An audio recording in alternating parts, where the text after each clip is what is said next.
this like similar to what you guys have done, but it just kind of worked out this way where was able to somewhat consolidate my thoughts and like all that I've been kind of doing over the past year and try to form it into a model that could potentially be usable. And so this is kind of, obviously this is, I guess my baby, if you will, but at the same time, like the biggest reason I'm putting this out here is because I want really good, open, honest feedback and criticism. I want us to really flesh this out and say like, hey, could this actually work in what we have going on right now? Or if we kind of make a move to somewhere this could work, I think this could be tremendously beneficial for us as a coaching staff, as well as, I mean, most importantly, who we work with. So this is a model based on needs and structure, all right? And so we'll get into that first. So the first and foremost, like the biggest thing you got to kind of realize is, and we've talked about this before, is like at what point are we chasing health and what point are we chasing performance? This is obviously crucially important to understand because more often than not, people think they're the same. And so if we get in this zone where, oh, like, look at this guy, he's 8% body fat, he can jump 40 inches, he can run a 4.4, and he plays sports. Like, he's got to be, like, under the hood, everything's got to be healthy, good to go. And then what ends up happening is, like, 5-10 years later, you see these NFL guys who are committing suicide. You see people who, I mean, marathon runners who just peel over in the parking lot, walking in to get groceries. They can run all day, but it's like their heart exploded, or like something outrageous happens. And so it's like that just is kind of further illustrates the point that performance and health at some point deviate. And so knowing that, that's okay, right? Because if you want to achieve anything at a super high level, you're going to have to forget something, right? Like you want to be strong, like you're not going to be a flexible person. You want to be fast, you're probably going to be more susceptible to tearing your hamstring. And these are just kind of like pay to play principles. Same with football, like you're probably going to get banged up every once in a while. Baseball, your arm will be sore. I mean, the list goes on and on. So the whole point of this is to determine, one, what's the outcome, and two, how can we get there while still preserving health to a degree. So if you look at this, we kind of, like, this is like the top down looking kind of at the 30,000 foot view. We're going to have this training model where you basically, to simplify things down, you have two types of structures or two types of people, right? And this is what's going on here and up here, okay? So you have obviously your narrows and wides, which we've talked about at length. That's a starting point, and it's more of a continuum more than anything because that tells us what they should be biased towards, not necessarily good at, okay? So you can have someone who, if we get like our narrow, where like you're going to see a narrow IPA, you're going to see a more counter-nutated sacrum, hips are going to be open, they're kind of in this inhaled position, ready to expand, ready to move. That's like, if you think about it, like if this is the far side of the narrows and this is the far side of the wides, like you can have a narrow who's kind of in the middle, right? So it's like you're going to have restrictions. A good example of this would be like, hey, let's look at Trevor. Like he should be able to do all this stuff really good, right? So when he gets on the table, it's like this dude should be able to bring his knee all the way to the chest. We know he can't do that. He should be able to externally rotate. We know he can't really do that. So then that tells you something, right? Like it doesn't change the fact that his rib cage and his pelvis is narrow, but it does let us know where to start, okay? And this just gives us an idea of like, okay, like what should you have in order to, like, one, can we recapture that? Two, do we even need to recapture that? Because if you're asymptomatic and you have no issues and you're still performing at a high level and you're meeting the Kpis, which we'll talk about here in a sec, that are important to you, then it's like, I probably don't need to do anything about it. But to break this down even further, so we have our two structures, or two biases, and we have our 5 trainable qualities, which are going to be movement, strength, power, speed, and capacity. Okay. With this, any questions on any 5 of those as in terms of what it relates to, what are we trying to accomplish there? We'll break this down, and I'm going to give sample programs and templates for this in a sec. But these are kind of like we talked about before, the 5 indicator bars of like a superhero, or like you look at a video game character, like we're trying to push these to a certain level depending on the needs and the goals. Why is it capacity and not endurance? Capacity is endurance. So like think of capacity, right? Like my theory is aerobic capacity, right? Which is like, that's like your base for pretty much everything you do, right? Because for 16 hours out of your day, you're walking around at a very steady, low intensity state. That takes a ton of capacity. So someone who can walk 12 miles versus someone who can walk 2, it's like their capacity's better. Therefore, they're going to have an easier time with most things because it is like your baseline for all their qualities to a degree, right? Like if we get someone in here who's 300 pounds, like yeah, they could probably deadlift a decent amount of weight because they're 300 pounds potentially, but then it's like is getting them stronger going to make them healthier, or is it going to impact their performance in a positive way? And that just obviously goes back to what we're talking about here, which is like what's important to them. So capacity, endurance, interchangeable there, if you want to think about it like that. Test and retest method. So like this is how you can basically take a model like this and implement it. Is so we knowing what's available to us. It's like, hey, we're gonna get a person in here who's gonna be either one of these two structures. All right, and then you're gonna know that these are the 5 things we can train. And then how do we measure these essentially? So it's like we have a test retest method. We'll have our table testing, and we have our athlete combine, and then we have our KPIs for performance. So key performance indicators. All right, you're gonna hear me talk about that a lot because that's super important. Because if we don't know what's meaningful or valuable to them, like I said, maybe we think someone comes in here, it's like, hey, I really think you'd bode really well if we could get you to have a 315 deadlift and that you could sprint like a 1.7 in a 10-yard dash. Like I think that would make you a lot better of a person. But what if we don't communicate why we think that's going to make them better? They're not really going to care too much, and they're not going to really want to accomplish that goal. And most of the time, we have to think about what are they trying to accomplish for themselves. Right? So it's really easy for us as coaches to think, okay, like I got them better, but like, can they throw harder? Can they go longer? Can they run faster? Can they jump higher? Are they seeing the benefits on the field? And so that's where like sports-specific goals, i.e. throwing speed, jump height, confidence, PRs in the weight room if that's tied to a number, stuff like that's important. And so like we kind of take all this information, and this is how we then go ahead and develop a program. So it's like you need to have kind of like an outline. If you think of like a paper or a presentation, if you don't have an outline of what needs to be answered and what needs to be measured, then it's kind of everything's just going to be kind of like a dartboard where it's like, hey, like maybe we'll hit something over here, maybe we won't. And most of the time it's by accident if anything really good happens if you're not tracking it. So then if you look at our intake interview assessment process, what it would start to look like then is, hey, like we get an athlete in here and then you screen for movement, all right? And this is kind of gives them like the okay to train per se, right? So if we get a baseball player in here who's complaining of elbow pain, we can't really know what's going on unless we get a full kind of head to toe assessment of what's going on throughout the whole axial skeleton and then the limbs of the appendicular skeleton as well. That's going to be kind of like your movement screen, and there's tons of tests in there that are going to help you determine how to select exercises based on what they lack.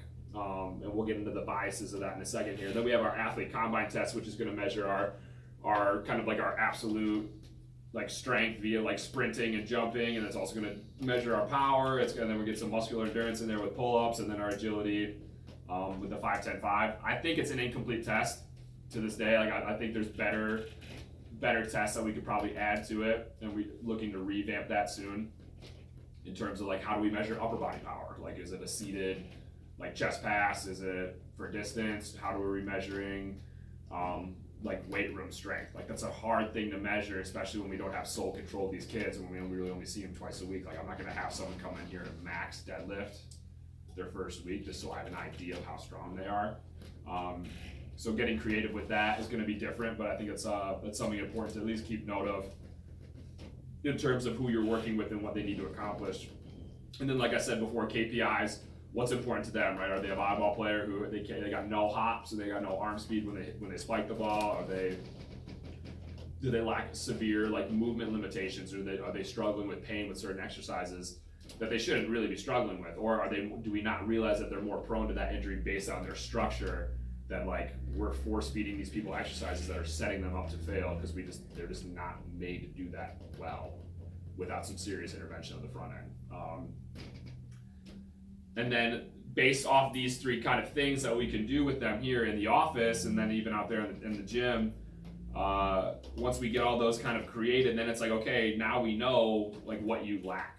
And then that's where program creation based on biggest priority would come into play. So whereas before it's like, hey, we'll do an intake assessment, we'll get a rough idea of where you are, knowing that our program is a conjugate by nature, meaning we train all qualities at once with different emphases.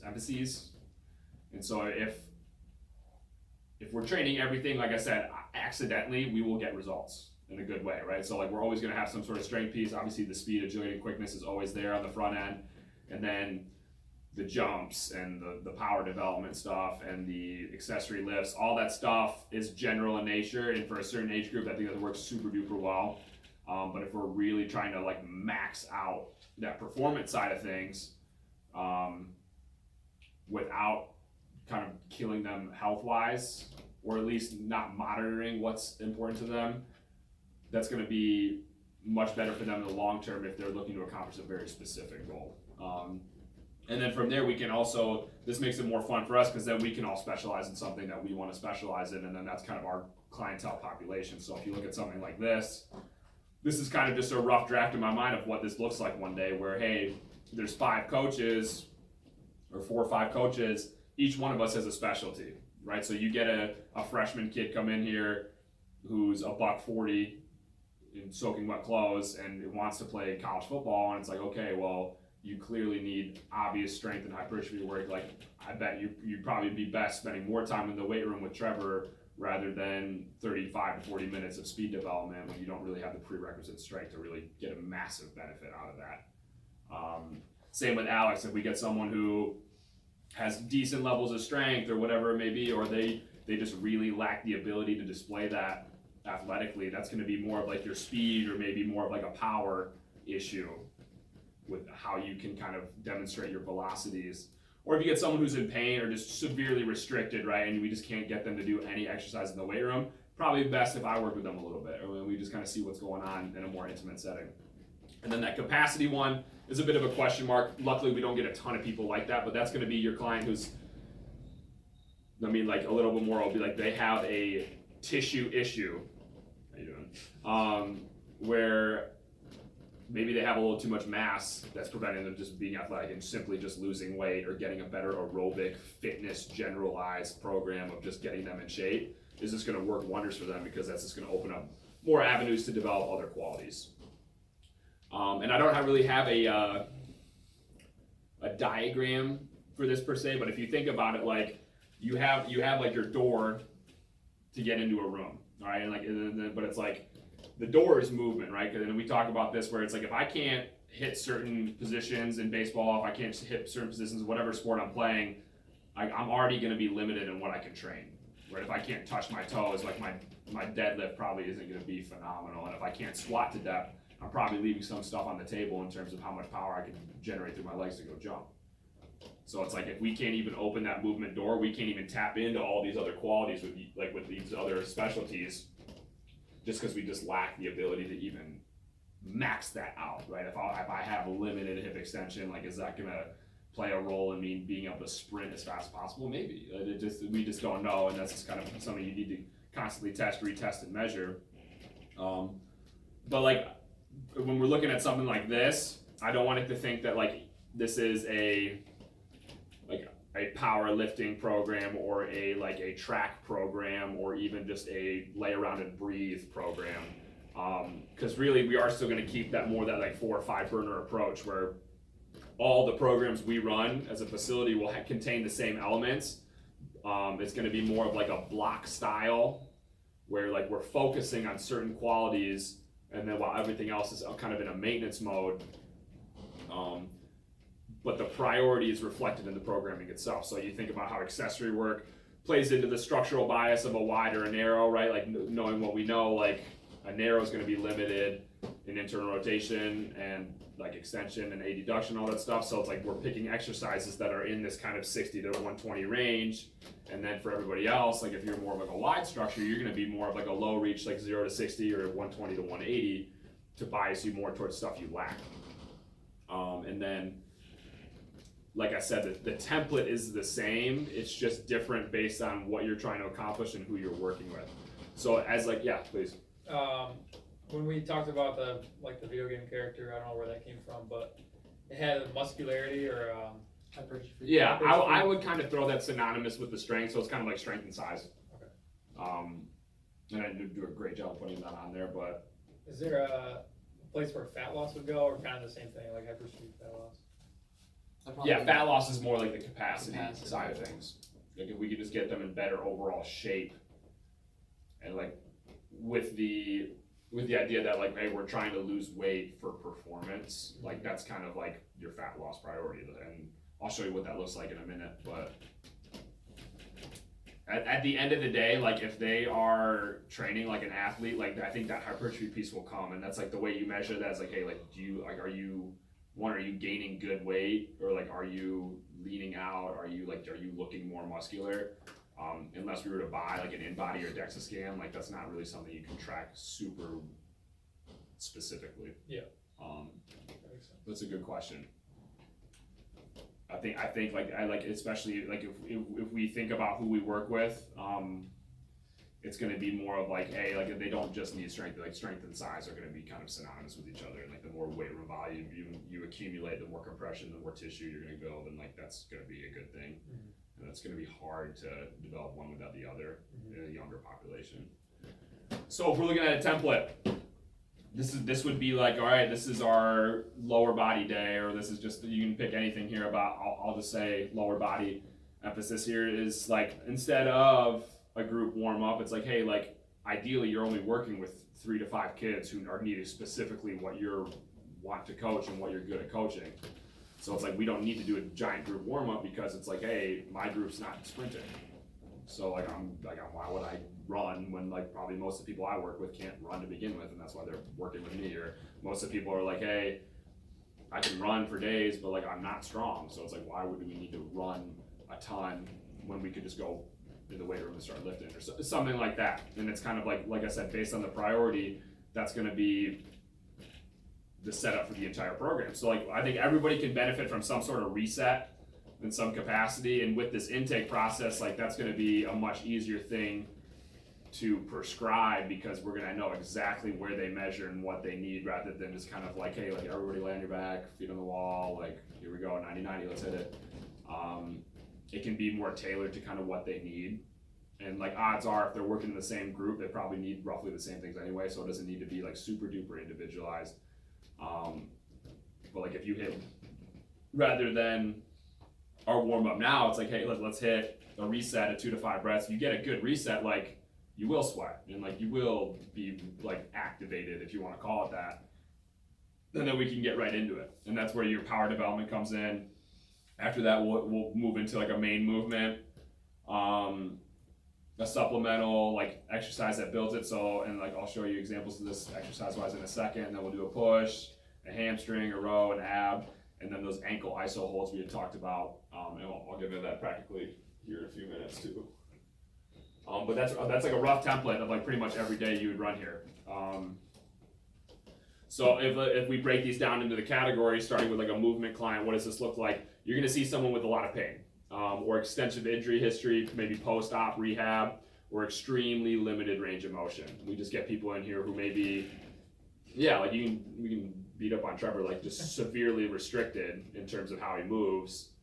But to circle back, like, are you getting pain? Like, not really. Like you had that little knee flare up or whatever, but It's his fault.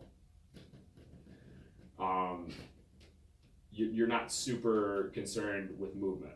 So but people who are unable to get through just a normal program without special attention, like that's where we start to pull these people out and be like, okay, like you do not need, this is not the program for you, clearly, because you can't even do it. So it's going to be more slower pace. You're going to get a lot more lower level body weight isometric resets. Most of your lifts are going to be regressed. The big thing here is like, can we recapture range of motion, or kind of recapture adaptability, variability, whatever you want to call it, variance, where it's like we want to give you the continuum to move again, because like as soon as you start to restrict pace, like movement, that's where you start to compensate and then get injured as a result. So like I said, like we're training everything here. So sprinting is going to be not sprinting, but it's going to be a lot of kind of like RTP mock drills, lower level like extensive plyos. And these people tend to probably require a lot more personalized attention. So if we get a narrow ISA, softball player with knee pain. What does that look like if we get them in a program? So if we're doing a lower body day, we're going to be probably, instead of just having one reset, you're probably going to do at least 2, maybe even 3, and that's going to be a pretty extensive warm up. Like that's probably going to eat up 10 minutes of your time. Where we're working on trying to recapture maybe some ERs measures that are restricted, and that's probably what's causing the knee pain. Is they're trying to maybe ER their way into a position when they don't have it, and then their knee has to pick up the slack, and then they get the subsequent knee pain. Or it could be overload, it could be a whole host of things. We're not going to get into that. But then from there, it's like, hey, like throw your shoes on, let's go. Like let's just see, can we get through some A marches pain free, and then just getting through that, like maybe progressing that to like an ankle run. And then maybe that's really all you need, right? Because with them, you're really just kind of playing around with, can I get them through this without pain free, and can we just progressively intensify this, either by adding more volume or adding more intensity and load. And then you can kind of, like, you can see how these are kind of paired together. I wouldn't necessarily do these as a circuit, so I'm not going to do like march, ankle run, push throw, and then restart at the top. I'd probably do all marches, all runs, and then push throws for like a pre-lift, like potentiator. And then from there, it's like, maybe I can get a heels elevated goblet squat with a really good tempo where like I really need them to maintain a tuck. I'm like, I really don't care about anything else other than if they can keep that cylinder shape and move straight up and down. And that's just going to be anywhere from 3 to 6 sets at 8 to 15 reps because you want to build up a lot of volume there. And that's kind of the rationale behind that. From there, we know that like if we can keep your knee, right? Because if we're running the knee issues here, anytime I probably get into like anything south of 90, where like this is going to want to go over my toe, relatively speaking, like that's probably going to cause more pain is when we get this like exacerbated stretch of like your patella tendon over the top here. So it's like, I know if I can do like a front foot elevated split squat and keep this shin up and down and move behind this without moving my tibia, that's probably going to feel pretty good. We could probably train in there. We could probably load that up too. So I'm looking to do that. And then over time, can we slowly start to progress this tibia more forward and forward via lunging, split squatting, other activities that help you out there. So like I would look to do stuff like that. I would look to do with our narrows, remembering that like a flat bench would probably be their greatest tool because one, like we want to compress them front to back if we can. We're going to stay at this kind of 90-degree, just normal flat benching zone where we're just kind of going to drive more internal rotation of the shoulder. And then you can hit, and then we could probably do some any kind of leg curl variation. I like prone here as well. So you can think about laying on your back because what you're doing is you're blocking your backside and you're compressing the front side, essentially making you wider, which is kind of what we want. We're trying to kind of bring a narrow more wide and a wide more narrow to a degree. Are you pulling a band there? Yeah, you could do a band, and then that's probably pretty much all that you could do. You could maybe lay them down and hook their feet up to the cable stack and like have them do it that way as well. But you wouldn't like the dumbbell one, lay on the stomach? No? Yeah, so sorry, yeah, I confused that. So like really with a narrow, like I'm looking to get them either prone or supine. All right, so prone being on their stomach, supine on their back. Because like we said, like they are narrow, so like they're gonna be more like circular here, and we want to try to flatten them out. Whereas with a wide, you'll see in the secondary program is like we're wanting to only get them on their side to blow them out front to back. So if I get in here with like a chest supported row, same thing. I'm going to be able to kind of compress front to back. I'm going to drive more, and it's going to be a double arm, which is going to further restrict that even more. We're going to load them up with compression. It's going to be a good time. They're going to get stronger. It's probably what they need. And then even their ab for that exercise is going to be probably some sort of prone or supine. I'm not going to really coach these people with single arm farmer's walks. I'm not going to have them do any side planks or even half kneeling pull offs. Because they already have a ton of activity here. That's why they're narrow. They're being squeezed by their external obliques. I want to get rid of that, so I'm going to stay away from that and work on more kind of the deeper front and back stuff. If you contrast that with a wide, with the same issue, you're just changing the exercises. That's it. So like, for example, if you look here at a hook lying and a hand supported squat, this one I would do like a side lying, take advantage of gravity, let that crush you side to side, and then a 90-90 with a 120-degree reach. Same thing here. We're working on kind of upper expansion of the upper back. you'll be able to, that 90-90 position is going to kind of keep you in a more neutral space if you can maintain a tuck. And then we're going to drive more posterior expansion, getting everything to loosen up on the backside. Because if you're wide, you're already tight back there anyway. And then maybe the same thing, right? We're dealing with knee pain. We'll get through some marches, some ankle runs. Those are pretty universal. But then you can see I'm doing more of like a slam rather than a push throw, because I'm trying to get them to go from this more kind of squeezed, compressed shape to something that's going to be a little bit more open, that's going to be more receiving of everything inside of you. So like a slam is going to kind of teach you how to yield more, or like absorb rather than produce, because if you think about it, wides are really good at producing force. That's why they're usually stronger, bigger individuals. Narrows are better at absorbing force. So then you're just trying to give them the exact opposite of what they are. You ever use a box for slams or throws? Or? Probably. For something like that, I would cue like a higher, like a quarter squat, like yield, and like then over time you'd progress them down and down as they're able to kind of absorb more. And then for them, because if you think about it, if they have this really wide crushed spot, they're usually going to be more compressed as an individual. So what that means is bilateral exercises probably aren't going to help. And so what I would look to do is, in order to kind of free up some motion, I would probably put them in a split stance, a front to back. A yoke bar reverse lunge would be sweet here, because we're still getting that same thing where I'm not really getting over top the knee. If I start here and I step backwards, that can stay pretty much the same there. And I can drive up some serious weight there, whether I go hand supported or even just hit up a yoke. Some people are just stronger in a lunge position. And that's going to create more rotation, where if I'm super wide, I'm going to be very limited in that anyway, because I'm wide and I'm tight. And then I can get this front foot elevated split squat in for my my accessory. If you notice the foot position though, I kind of put a different cue in there where it's, hey, you're going to start further back. So maybe it's like a front foot elevated with also a heel lift. Because what that's going to do,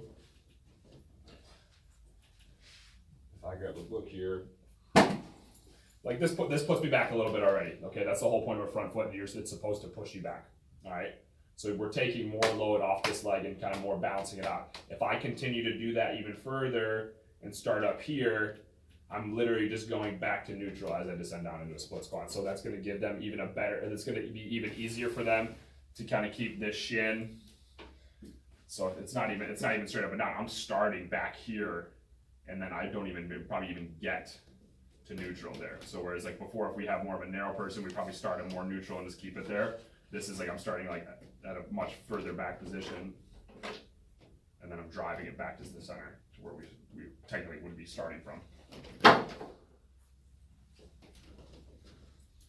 And then looking at accessory movements for upper body, like a decline, right? Because so if I'm in a decline position, I'm going to be pressing not straight over my head at 90 degrees. It's going to be more of like a low reach. So like if you think about it, like if I'm laying on my back here, I'm going to be pressing like this way. That's going to be that kind of 0 to 60 range. You could also throw an incline variation there as well, but typically you want to be able to get this motion back first so that you can even get into this. Because if you don't have this to start, you're going to cheat and you're going to try to get in there some other way.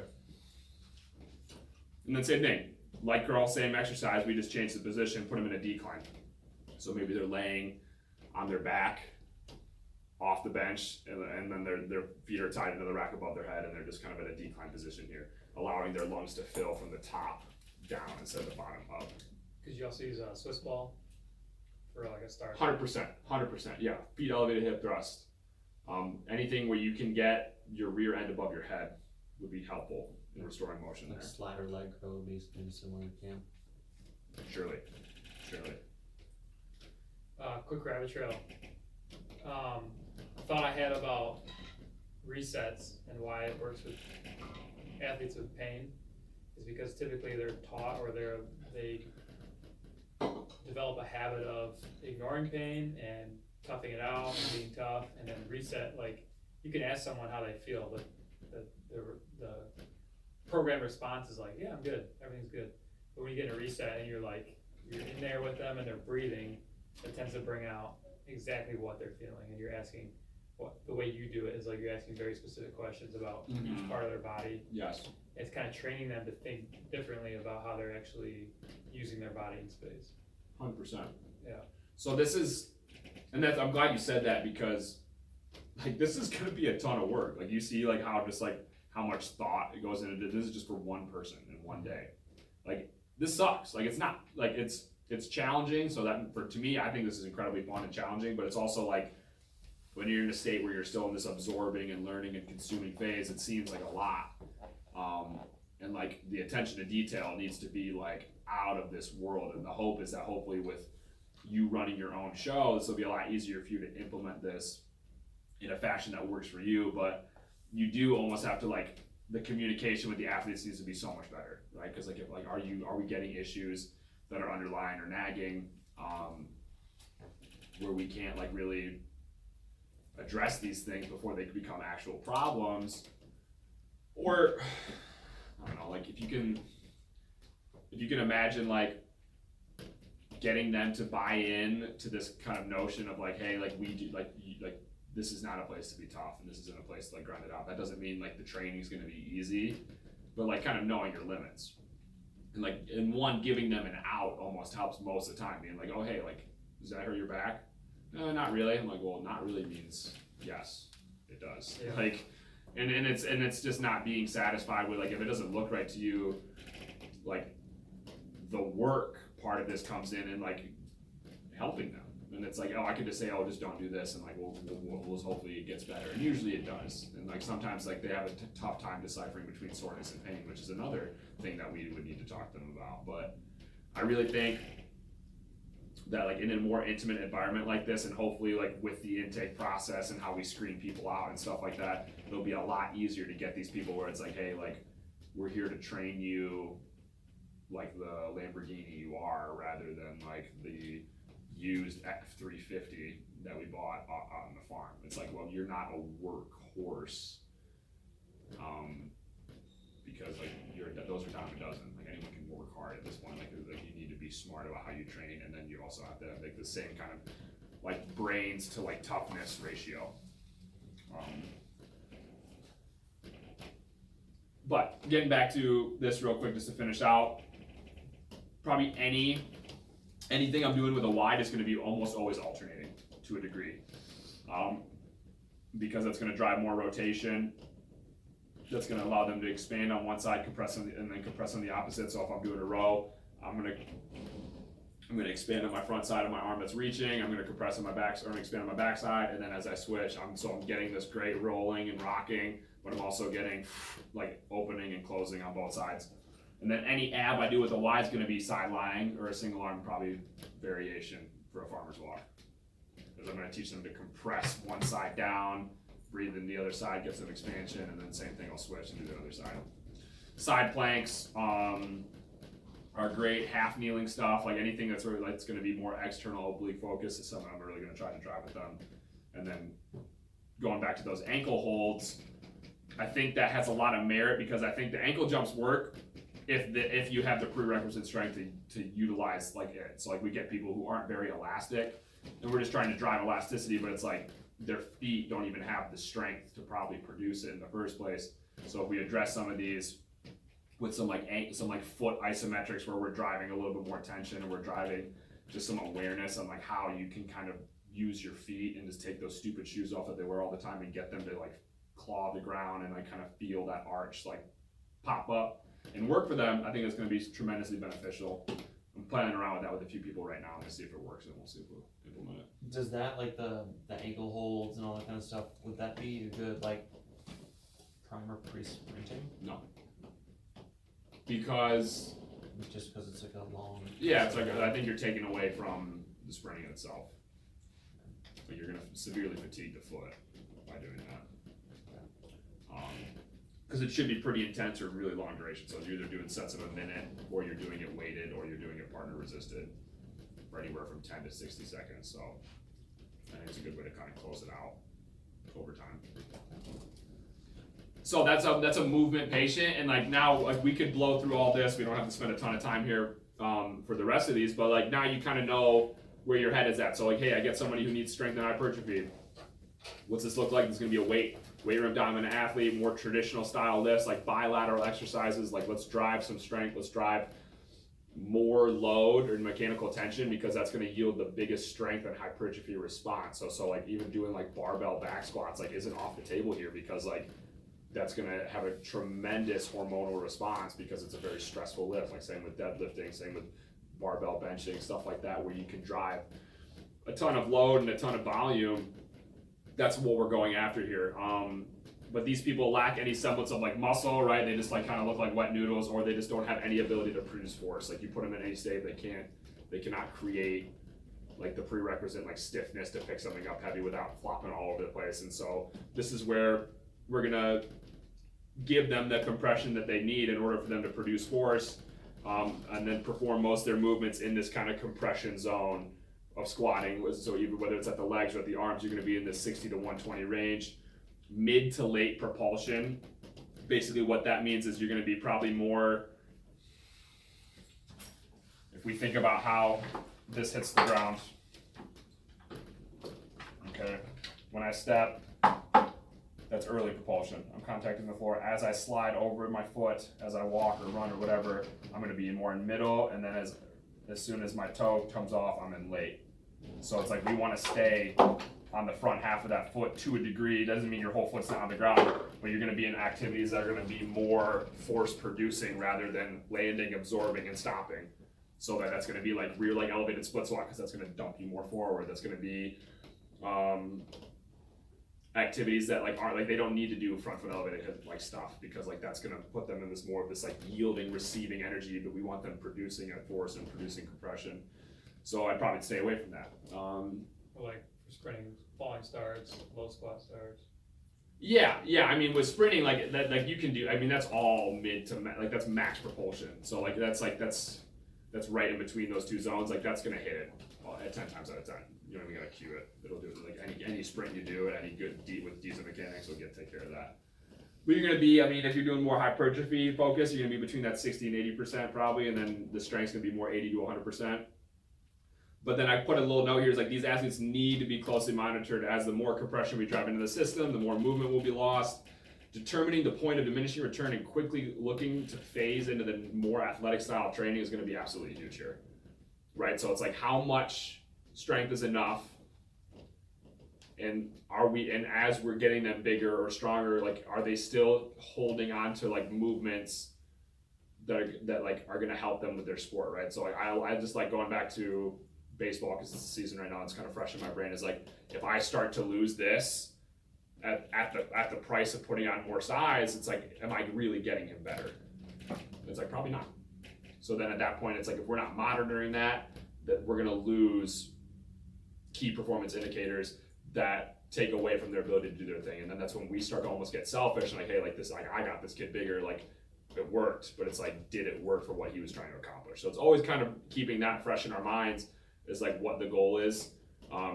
This is great to a degree, but like I said, you want to get them into a more kind of speed, power program at some point, because that's ultimately what's going to transfer more so to the field, and that's going to be probably more what they're looking to get out of it anyway.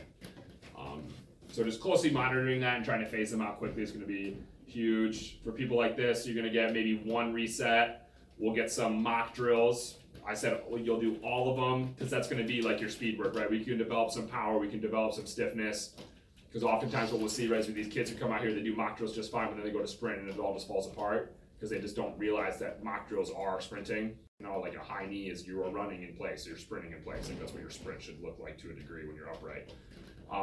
So like it's almost like if we can just get that whole sprinting concept out of their head, where it's like, oh, we're just going to do mock drills, that's going to develop some semblance of power and elasticity and even just general strength.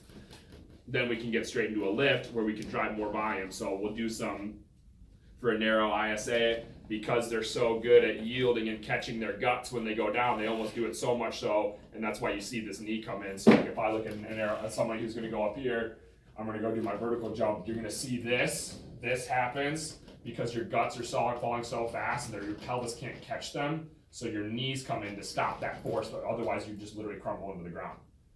Valgus. Correct. So like that's why you see that. So basically it's like you can't handle the forces inside your body, let alone gravity, to stop yourself to reproduce force. So it's like you can, like if you're seeing this, like if the depth drop is too high, if you're like most of them, they can't even jump and land without absorbing this because the forces are greater in a jump than a depth landing. So for something like that, I'm going to put them on a box. I'm going to completely take that away, and I'm just going to have them jump up. It's all force production. It's all concentric. You're working on getting this to like get concentric, get stiff, and shoot your guts up, because you can only jump as high as you can get your guts off the bottom of your pelvis. Michael Jordan's a freak because the average person can hang time for about half a second. He could hang time for 0.92 seconds, almost a full second. So that's almost double the average human. That's why he was so good at jumping and so good at what he did. And it's probably because he had the ability to get his guts so high up off his pelvis that all this energy checks up into his body, takes his whole body up off the floor, and he can soar. A lot of people think he was valgus, but he wasn't, right? Because that's from the hip, what you're describing. Knee valgus? Yeah. Yeah. But so like Knee valgus is just internal rotation. he'd go for a jump shot and he'd be like here. Is that different, or is that? It's a different topic. So. I mean, yeah. That's a whole other rabbit hole we could go down. I'd have to look at that. But I mean, I would imagine that was the path of least resistance for him to produce force quickly or in a manner that was comfortable to him, and he was able to do that without pain. Like every athlete you see that's phenomenal is a great compensator because they probably move in a way that's different than everybody else. That's why they're so good at what they do.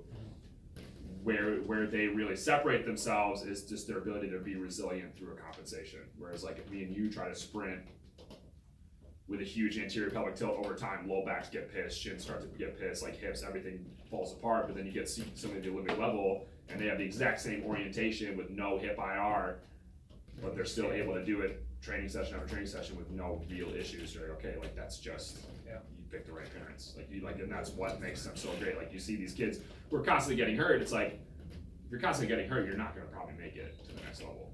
Just because like it's just a resiliency thing at that point. Same with the military. Like you get these people who come in there, they're just phenomenal compensators who can handle like so when they get something that's like overworked, they find a way to shift off into a different way to like load it. So like, oh, my right leg hurts, I'm just gonna run mostly on my left. They're able to somehow make that work for them. Whereas like people who are less resilient just fall apart quicker and can't deal with the compensation pain. So then looking at our main lift here, we're gonna have more sets here, 6 to 10 sets, 3 to 5 reps. We can utilize a more triphasic thing to keep them athletic. So we're gonna do isos, eccentrics, maybe some tempos depending on what they need. And then driving more compression in the accessory work is gonna be, like I said, rear foot elevated split squats, dumbbell benching, barbell RDLs, chest supported rows, and then same thing, they're narrow, so I'm still gonna keep them in that prone supine position, and then iso holds to finish off with their feet. Wide looks a little bit different because they're opposite. If you're looking at 2B here, they need to work on the exact opposite of catching, right? So what happens is if you get it wide, they're gonna be more compressed here, counter-nutated, all this stuff. And so what we need to get them to do is learn on how to catch their guts and then project them forward, rather than like, if you think about it, it's like a trampoline that's pulled so taut that it's got real no give, so it hits and it comes up. But if we got a little bit more give, we'd actually even get a higher catch or a higher bounce off the floor. So when we're looking at somebody like this is going to be more of like a depth landing. This is going to be more of like anything that's going to get them to relax on like a box squat. And so like even for a box squat deload like I have here, this could be as simple as just getting them set up here with either front squat, back squat, safety bar, whatever. I'm gonna sit down in the box. I'm gonna relax, because that's gonna allow my pelvic floor to relax. Guts are gonna fall, they're gonna catch, and then boom, I'm gonna power off that and get that to shoot up quickly. You think you'd give them a count on the bottom just to keep it consistent? Or? Yeah, if you can get them to get their head over their butt, it should be fine. Okay. So like if you see this from the side, like if I go here, I'm not doing much here, but if I can get here, sit back, like I just turned everything off. Like you can't not sit back here and like keep your tension in your hips without like rounding or like extending backwards. So if I can keep this here and then rock off and punch, that's gonna be money. Since you turned the tension off, where is it going? It's going to your lower back? the tension. Yeah, you just said you just got rid of all the tension and you still have load on your back. Where is that going to your back? I mean, nothing ever truly turns off, even when you sleep. So like muscles don't turn off. So what you're doing though is you're allowing like your certain muscles that are tight, like for example, I'm thinking pelvic floor. So when I sit down, it's not necessarily turned off as much as it's just going to allow more give. So I'm allowing this to stretch in order for this to open, so that I can then shoot it back up. Does that answer your question? It does. I've just always kind of had a stigma with box squats that it's gonna cause back issues because you do rest on that box, and then a lot of time people don't keep that cylinder in that. So, great point. You back off weight here. with Yeah, the Y load. too. So this comes to the needs analysis part, where it's like, okay, what does this person really need? And if we're looking at performance as an indicator, like athletic performance, we're probably looking for this piece to be more of a velocity component. So it's like I'm teaching them to relax so then they can quickly contract, and that's kind of sport. The best athletes can relax and contract the fastest. If they're able to do that with no issues, you're looking for the velocity to be at a certain speed that's going to transfer to sport, right? Because if it's slow, then like we're not really developing anything that maybe some strength. And then at that point, yeah, I was like, if we're gonna go for a heavy box squat, like you better stay tight. But you're allowing the tissues to like go from a neutral to like a concentric orientation right away, rather than stretching. Like you're taking away the stretch reflex. And so it's rather than using momentum of tendons and ligaments for someone who needs more strength, you need more muscular strength. So it's like we're effectively turning off the stretch and utilizing more muscular force rather than using because you could rock fast and keep your tension and then snap out of it like a bouncy ball. But I want you to boom, kill your momentum. Come on. So you'd probably use bands for this exercise then, You could honestly with a or multiple bands. or like Eric said, a pause. So it's like get down there, sit there for 2 seconds, and then come up. And then eventually you can start taking the box away. And you would honestly, with a wide, you'd start high and just work them down until they get to like a mid range, and then would go there. Then we'd probably go static holding. Changing up here, if we see like to start at the forest, just give yourself fresh with that. And then we would go to a front foot elevated split squat because they're already in that kind of compression zone as a human being, typically. So we're going to try to get them back into the other one. You can still get some pretty good hypertrophy with it, just tempoing that out and making it slow. Decline bench again, and then RDL, because even if we're looking at a wide ISA, but they still are younger and they don't have a lot of strength and stuff, it's okay to go probably a heavy bilateral exercise, because like what's the goal? Is like they need to get stronger and bigger. So it's like, am I going to be able to use more load with a barbell RDL than a single leg, or even just a 2 kettlebells? Like, yeah, absolutely. So it's like you want to drive load intention. But I will keep them to basically, because this person's a softball player, they do need the upper body rotation. So I threw in a single arm row, which you can still load that sucker up if you're just doing like a bent over, like a 2-point single arm row. You can go pretty heavy there, and then any side lying ab, and then going back to our low squat. Okay.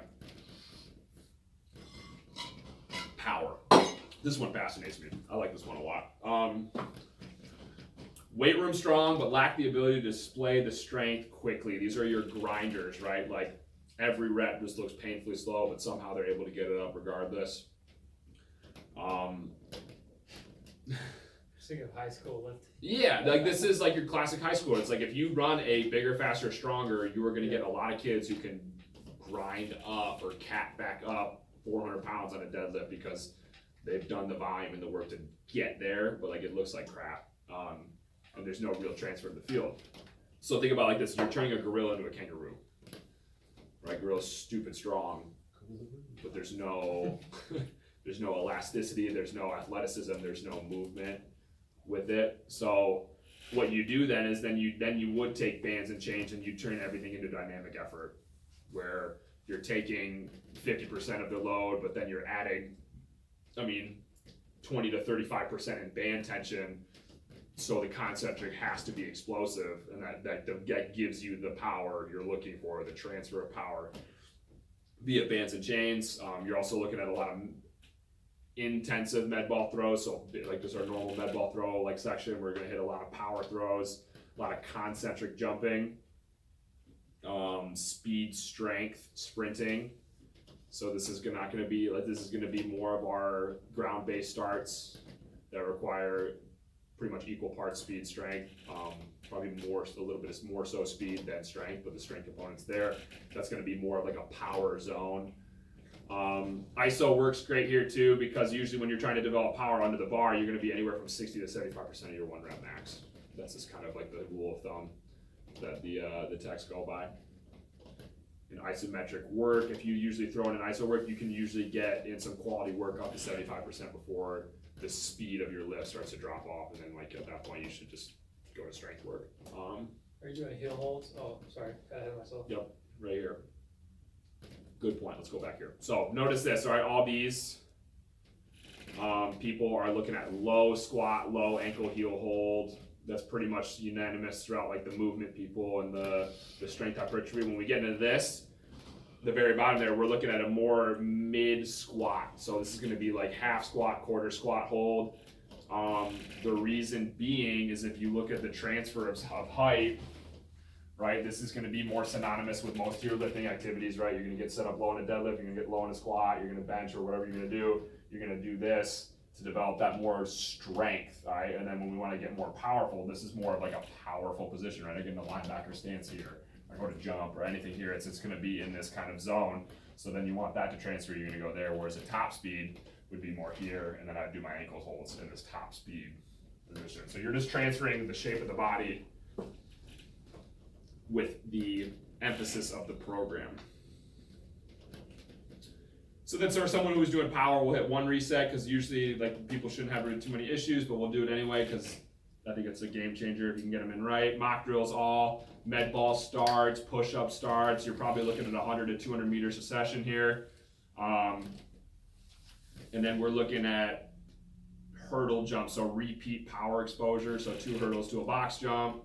That's a great variation go to. And then a high box squat touch and go for a narrow. So because we're looking to get more concentric force out of someone who's narrow, they're really good at absorbing and yielding. We want the speed and the tension you talked about. Whereas with a wide, we need them to relax their pelvic floor. With a narrow, we need them to tighten their pelvic floor. So when I go down here, I am going to probably keep a little bit of tension here where I'm going to rock back and then come up here. All right, so just quick touches. What this box does, instead of thinking of it as like a spot to deload off, it's more of just a placement stop, right? Because what you're going to get with most narrows is as you load them up, they're going to get more here. What this does is if I get flushed up to the box, that's going to stop me from going in here. The box just stops me. And then so from there, over the weeks, you're just going to cut down the box height until they're strong enough in the shape to get into something more of like a, and then no valgus, and you're good.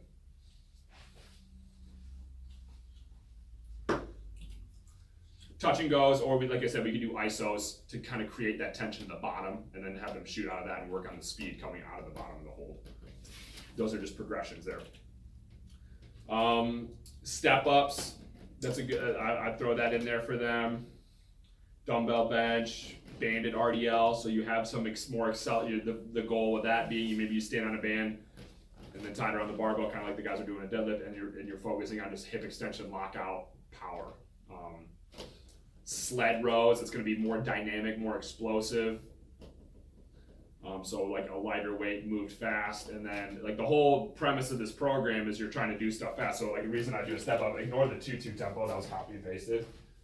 But I would probably just go like, and I'm working on power, right? Because like they're strong, they should be strong at this point.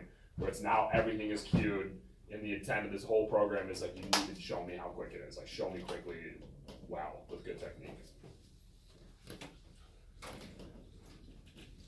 Bench, you could leave a 2-2 tempo in there if you wanted to, because at that point you'd probably just be working on like connective tissue, soft tissue stuff. RDL, that would not be a 2-2 tempo, ignore that, that's a misprint. And then they're narrow, so pro and supine ab. Power, wide ISA, looking at a baseball player. similar up until like your plyos, because your plyos are going to be probably more of like a quarter squat pogo jump, working on that yielding action of getting things to drop. So at a quarter squat, you're kind of working that more like that power position, and you're working on repeat absorptions as you're hurdling across. Dynamic effort, low box squat with a deload. So if here we're not doing a touch and go, we want them to relax in the box and then show me how quickly you can reverse off that box. Step downs for them, because that's going to be more their limitation, is their stepping down as a wide ISA. And then we're looking at like a DB decline, DB incline, kickstand RDL, because at this point they should have the strength. So we're using this to develop movement power, or movement capacity. Single arm half kneeling cable row, they're wide. Any alternating or rotating exercise is going to be money. Side lying ab, low squat. Cool. Last one here, and then I got a jet. Needs analysis for speed. Okay, this is going to be people who just need way more speed, or maybe they've tapped out all other programs to a degree. Or maybe they're lifting at school 3 times a week, 4 times a week, and it's like, hey, like, you're just going to train speed here. Like, that's another viable option. But it's heavy technical emphasis with mechanics, with mock drills, high volumes, 200 to 400 meters a session, like 20 to 40 yard sprints. That's going to be your more true speed development, not so much starts. Starts going to be more of a strength component. That's got a lot of transfer to more weight room stuff. Speed, you can't really train this in the weight room other than just sprinting from like 30 plus yards, 30 to 60 yards. Like I said, can be used for both developing or peaking based on initial assessment. So maybe like this would be a good way to phase people out into their season, when they need a little more speed. And then sole priority of speed needs is a solid base of movement and strength to qualify for this, so we don't run into injuries or any issues. And then programming needs to be closely monitored due to high CNS demand. Okay, so these are people that you're going to get a lot of off the script programs with, just because you just don't know where they're coming in at based on their day. Sample program, a table strider, so like that's like a reset where I hit like max hip extension here, and I'm keeping this tucking around and holding that position there. Like that's always a great one. Get ready to sprint. Mock drills, all falling starts, flying starts, falling starts, banded bounding, one main lift, a pull, and you're out of there. That's kind of what you're looking at there. Nothing crazy. Why low heel? On the Low heel. ankle hold. So if this was like a 3-day program, I would probably alternate them, Oh, that's what. because I would always start low heel first, just to develop the prerequisite strength, and then from there you go to a high heel. Wide, nothing really changes other than the fact that the pull down is alternating, like seriously. And then a high box, because whether you're narrow or wide, you're not trying to really drive any more like soreness via full range of motion lift. So what this allows us to do on the high box, we can drive way more load because they're only going down about a quarter of the way. And it's literally just a way to stress them out. Like it's just a CNS stressor. Like I'm not looking to get like a really awesome squat. It's like I'm looking for them to put 500 pounds on the bar and touch the box and stand up for like maybe 2 reps racket. And that's just going to further ingrain more tolerance to CNS activity when they go to sprint later. It's just going to make it more tolerable. And then the lat pull downs looks good angle here for elbow flexion, and the shoulder flexion in the arms. Aerobic capacity, we can go over this real quick, I guess. Like I said, just lacks general fitness, classified as obese or has excess fat mass that inhibits performance progress. High resting heart rate, possibly probably 80 beats or more. I would consider that. Like that's pretty high for a kid. Yeah. Nutrition emphasis, that's a spot we'd like to get at some point, right? Where maybe it's like, hey, you gotta get one-on-one with the coach here. We really need to talk about what your eating habits are like.